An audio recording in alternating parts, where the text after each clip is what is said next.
At 3:47 a.m. Pacific Standard Time, federal authorities launched what would become the most devastating coordinated strike against Mexican drug cartel operations ever executed on American soil.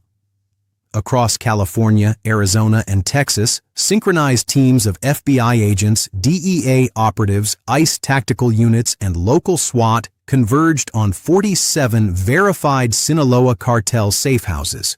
When the dust settled, they had seized over $1 billion in cash, 4.5 tons of narcotics including cocaine, heroin, fentanyl, and methamphetamine, and dismantled a network so deeply embedded in American financial infrastructure that federal prosecutors are now calling it a parallel economy.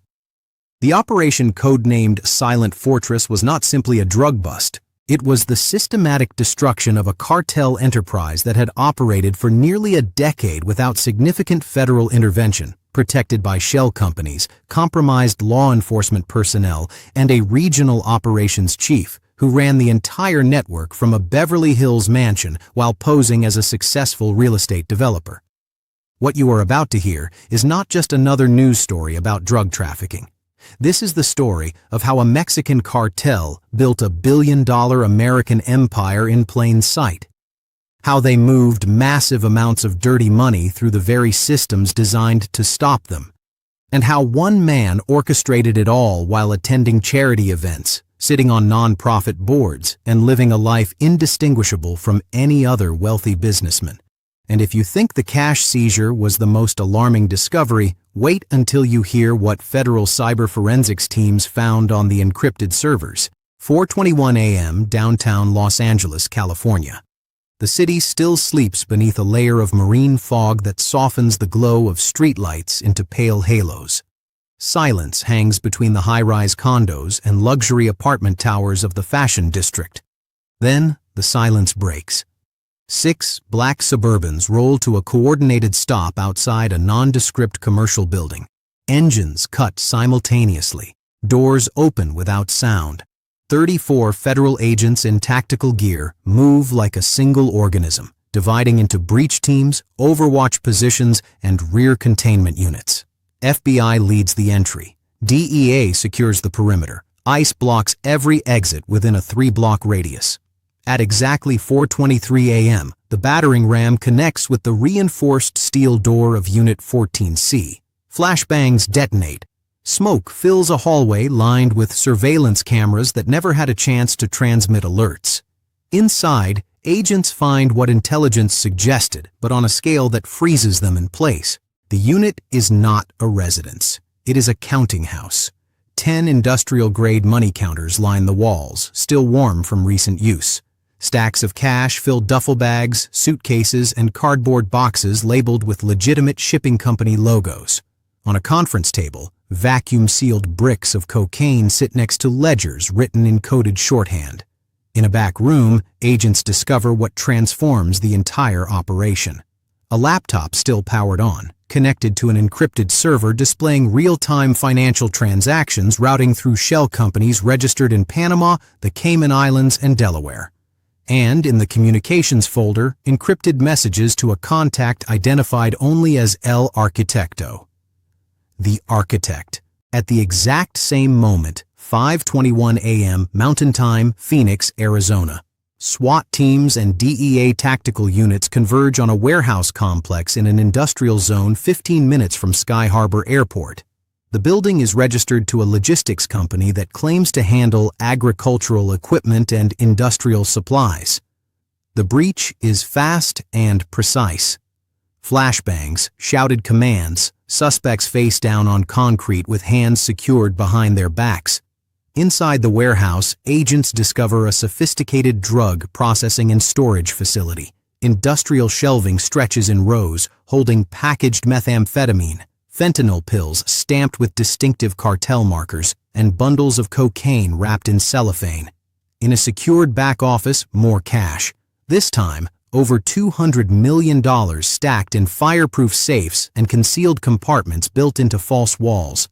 But the critical discovery comes when technical specialists breach a locked server room. Inside sits a digital command center, Multiple monitors display logistics tracking software showing truck routes across the entire southwestern United States, border crossing schedules synchronized with shift changes, and GPS coordinates updating in real time.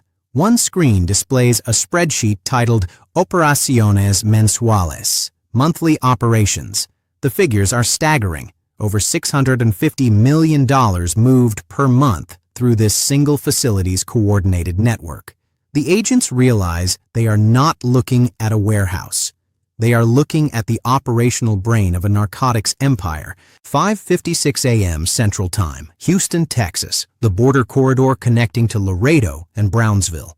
Federal teams hit 3 locations simultaneously. A luxury automotive dealership that sells high-end vehicles to cartel associates using laundered money. A sprawling ranch property 40 minutes outside the city, where intelligence suggested tunnels connected to cross-border smuggling routes, and a residential compound in an exclusive gated community where the regional operations chief, a man federal investigators identify as Ricardo Salinas Vega, has been living under the identity of a successful entrepreneur named Richard Salinas. The raid on the compound is surgical. FBI hostage rescue team operators move through the property room by room. Salinas Vega is taken into custody without resistance, still wearing silk pajamas, his expression conveying more irritation than fear. In his private office, agents find the core of the operation. Encrypted hard drives. Satellite phones with contact lists containing hundreds of names, some matching known cartel leadership, others matching active U.S. law enforcement personnel, border officials, and local politicians. Financial documents showing real estate acquisitions totaling over $340 million across California, Arizona, Texas, Nevada, and New Mexico, and a locked steel box containing handwritten notes in Salinas Vega's own writing, detailing payment schedules to specific individuals, shipment routes, and contingency protocols for federal interdiction. One entry stands out. If the corridor closes, we own enough access to open another. By 9 a.m., the magnitude of what federal authorities have uncovered becomes impossible to process. Inside an FBI Cyber Forensics Operations Center at Quantico, Virginia, analysts work through terabytes of data extracted from the seized servers and devices. What they reconstruct is not merely a smuggling network. It is an operational blueprint for a shadow economy operating within the legitimate American financial system. The Sinaloa Cartel, under the strategic direction of Salinas Vega, had constructed what prosecutors are now describing as the most sophisticated money laundering and narcotics distribution infrastructure ever identified on United States soil. The network encompassed over 140 shell companies, fake construction firms, fraudulent import-export businesses, restaurant chains that reported revenue but served almost no customers, logistics companies with fleets of trucks that moved shipments across state lines disguised as agricultural products, building materials, and furniture, offshore accounts in 14 countries, wire transfers masked as consulting fees, real estate transactions, and charitable contributions, non-profits that claimed to support community services but funneled cash directly back into cartel operations. The entire architecture was designed to avoid detection. Individual transactions were kept just below federal reporting thresholds. Cash deposits were distributed across hundreds of small bank branches. Digital payments were routed through cryptocurrency exchanges and converted back to dollars in foreign accounts before re-entering the U.S. financial system. Federal estimates suggest the cartels are responsible for moving as much as $100 billion a year through American financial institutions. What makes this network different, what makes it terrifying, is the level of institutional infiltration. Salinas Vega did not just evade law enforcement, he purchased it. Investigators uncover evidence of systematic monthly payments, Border Patrol agents who allowed specific vehicles to bypass inspection at designated checkpoints, local police officers who provided advance warning of DEA surveillance operations, a deputy district attorney who delayed prosecutions and leaked grand jury proceedings, a state legislator who pushed for budget reductions to drug task forces while publicly arguing that federal enforcement was wasteful overreach, and a senior logistics coordinator within a regional transportation authority who ensured that specific truck routes were never flagged for inspection, that weigh stations were closed for scheduled maintenance when cartel convoys were scheduled to pass, and that GPS tracking data for those trucks was periodically corrupted or deleted. This was not a cartel bribing a handful of corrupt officers. This was a cartel that had systematically acquired operational immunity across multiple jurisdictions and levels of government. Federal prosecutors are calling it institutional capture. One senior FBI official speaking privately described it more directly. They built their own law enforcement infrastructure, one that answered to them. The scope of corruption discovered in Silent Fortress sent shockwaves through federal and state agencies. Internal affairs divisions launched immediate investigations into dozens of personnel. Financial records were audited, phone records and email accounts were subpoenaed, and the results confirmed the worst fears. In California, 9 law enforcement personnel were placed on administrative leave pending criminal charges. In Arizona, a senior Border Patrol supervisor was arrested after investigators discovered he had received over $240,000 in cash payments over 4 years in exchange for allowing designated vehicles to pass through checkpoints without inspection. In Texas, a county sheriff's deputy and a state transportation official were both charged with conspiracy after evidence confirmed they coordinated to ensure certain truck routes were never subjected to random inspections. In Nevada, a city council member who had publicly advocated for reduced drug enforcement was revealed to have received campaign donations funneled through cartel-controlled business entities. For honest officers who spent years fighting cartel operations, the betrayal was deeply personal. One DEA agent speaking anonymously described it as fighting a war where half your own forces were secretly working for the enemy. Another FBI agent called the moment they arrested a fellow law enforcement officer the worst day of his entire career. Worse than any raid, worse than any firefight, because it meant the institution he believed in had been corrupted from the inside. Federal leadership made clear that the badge would be rebuilt from the ground up. That trust would be earned back one case at a time, and that every officer, every agent, every official would operate under heightened scrutiny until the corruption was completely excised. What federal investigators pieced together from the seized documents reveals something far more disturbing than a trafficking operation. Salinas Vega was executing a long-term strategic plan to entrench Sinaloa Cartel operations so deeply into the American economy that removing them would become practically impossible. Analysts discovered internal cartel planning documents outlining a 5-phase expansion strategy. Phase 1 established secure distribution corridors using existing smuggling routes along the southern border. Phase 2 built financial infrastructure through shell companies and real estate investments to launder bulk cash and create legitimate-appearing revenue streams. Phase 3 compromised law enforcement and political figures to create protective layers around cartel operations. Phase 4, the phase currently in execution, was described as regional consolidation. The objective was transforming California, Arizona, and Texas into operational strongholds where the cartel controlled enough legitimate businesses, owned enough properties, and had enough personnel on payroll that they could operate in plain sight. Phase 5, not yet fully implemented, was documented as institutional integration.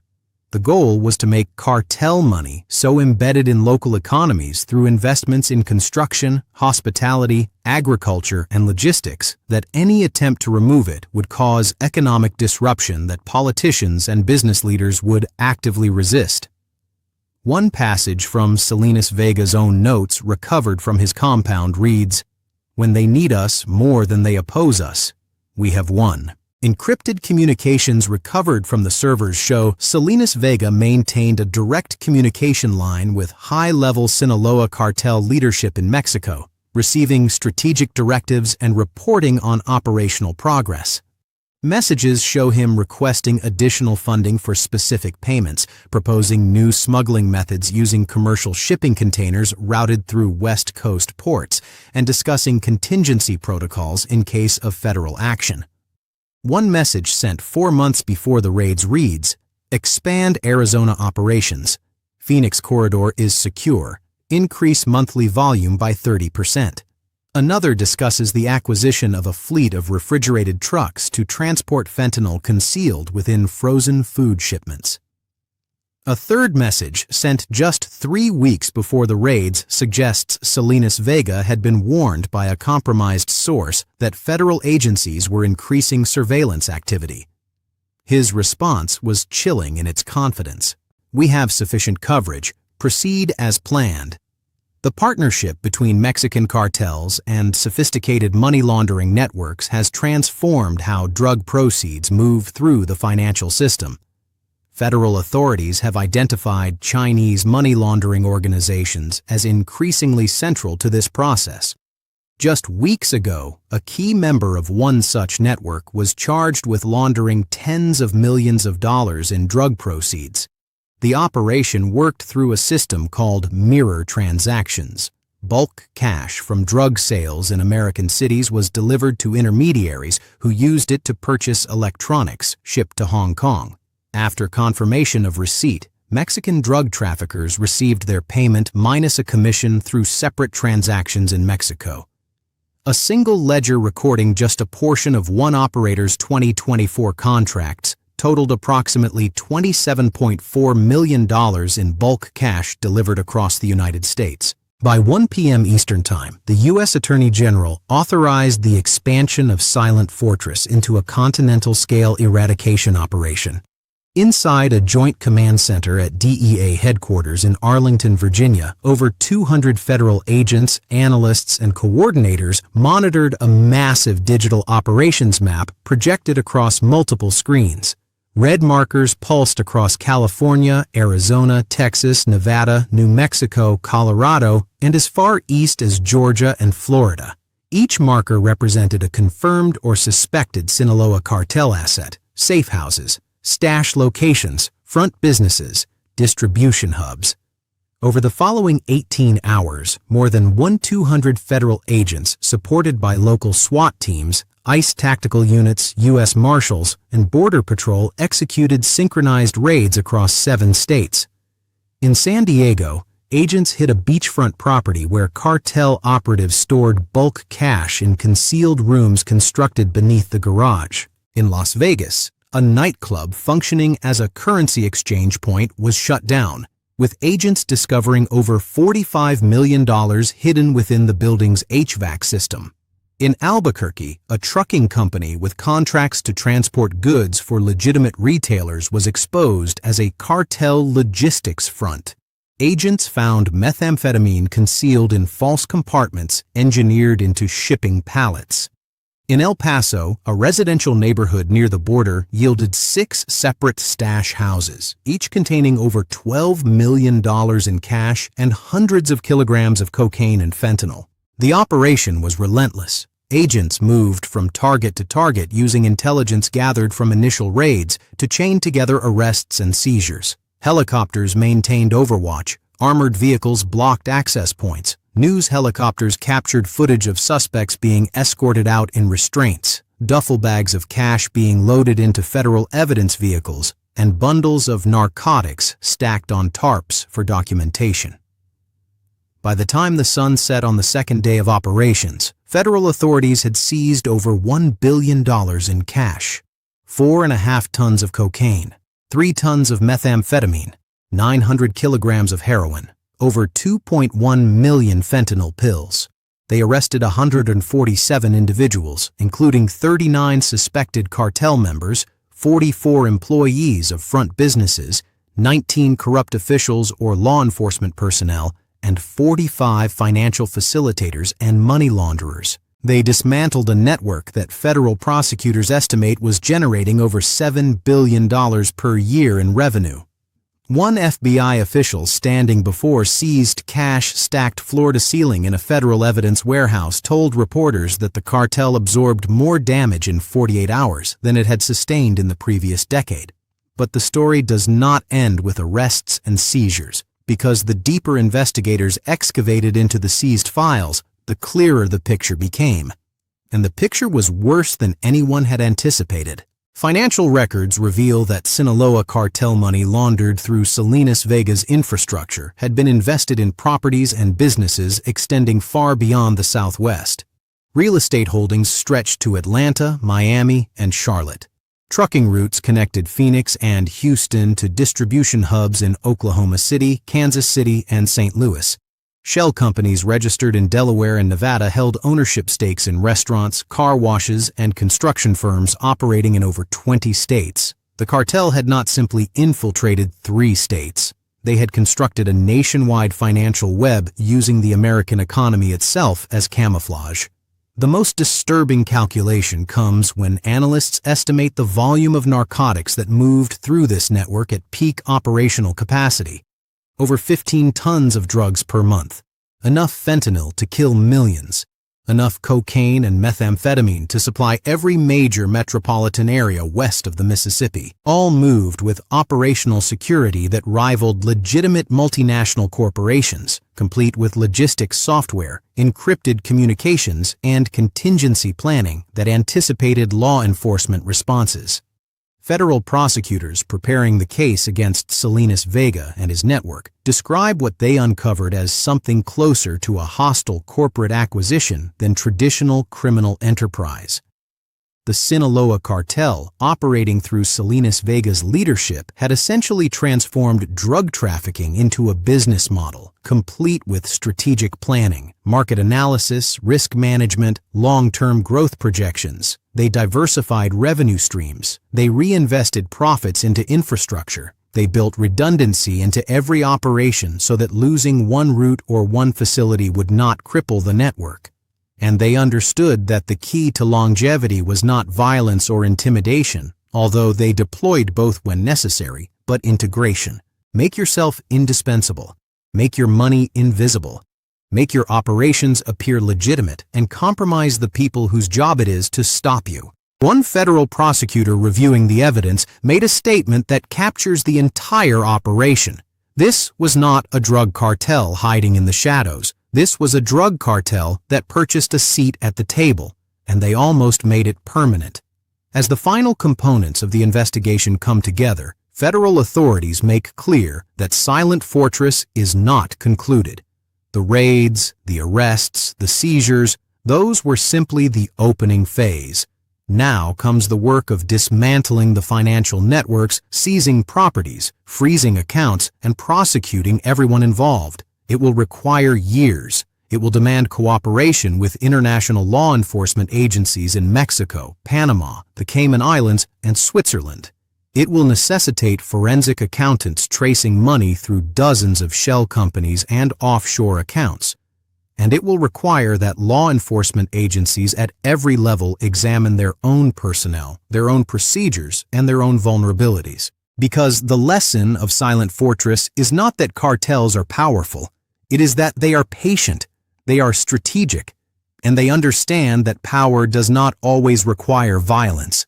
Sometimes it just requires silence, patience, and knowing who is willing to look the other way for the right price. The cost of what the Sinaloa Cartel constructed is measured in more than dollars and narcotics. It is measured in lives destroyed by fentanyl overdoses, neighborhoods transformed into open-air drug markets, young people recruited into trafficking networks, communities where trust in law enforcement has been shattered because the badge was for sale, and a system that was designed to protect people but was instead converted into a tool for profit and exploitation. Federal authorities are calling this operation a victory. In many respects, it is. Over 1 billion seized, tons of narcotics removed from circulation. A network that required years to construct, dismantled in days. But the victory arrives with a warning, because if one man could build this much, could compromise this many people, could embed a drug cartel this deeply into American society, then the question is not whether this can happen again. The question is whether it is already happening somewhere else.